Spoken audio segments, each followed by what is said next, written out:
On a fait une ouverture, mais plutôt petit format, et on fait une inauguration post-élection le 10, 11, 12 avril, où là les élus pourront s'exprimer davantage qu'en période de réserve, et nous on pourra montrer d'autres choses. Le côté spectacle vivant par exemple, qui n'était pas du tout mis en valeur pour l'inauguration. On a enchaîné des projections avec des animations dans le hall, mais pas plus. Là on va mettre un peu le paquet.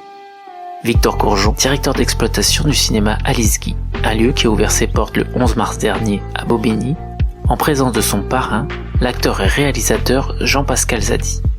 Aperçu des temps forts à venir de ce nouvel espace culturel, pluridisciplinaire et accessible pour tous, en compagnie de sa directrice artistique Ariane Mest. C'est parti.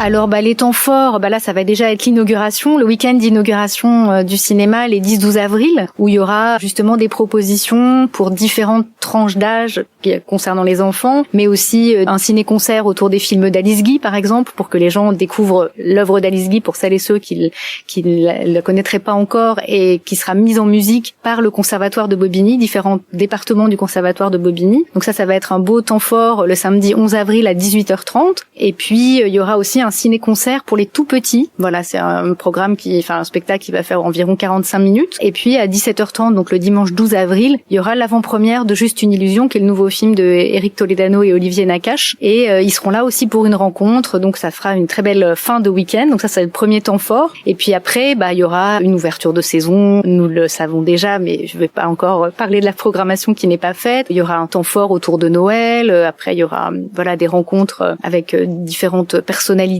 ou des participations à de multiples festivals, l'accueil d'un festival étudiant qui a déjà lieu à Bobigny, qui s'appelle Campus Ciné Festival, et donc on va accueillir début novembre. Donc il y a déjà plein de choses qui sont dans les tuyaux. On va participer aussi avec Canal 93, la scène de musique actuelle, à célébrer l'anniversaire du rail, les 40 ans du rail. Donc on va proposer un karaoké dans ce cadre-là. Donc ça sera à la rentrée. Voilà, il y a beaucoup de choses qui sont déjà prévues, sur lesquelles on communiquera ultérieurement, parce que déjà il y a déjà beaucoup de choses avant l'été qui sont déjà engagées. C'était Jean-Christophe Nurbel pour Bulle de Culture, le podcast. Un immense merci pour votre écoute, et retrouvez toutes nos bulles sonores sur vos plateformes de podcast préférées, et explorez nos autres contenus sur notre site bulledeculture.com.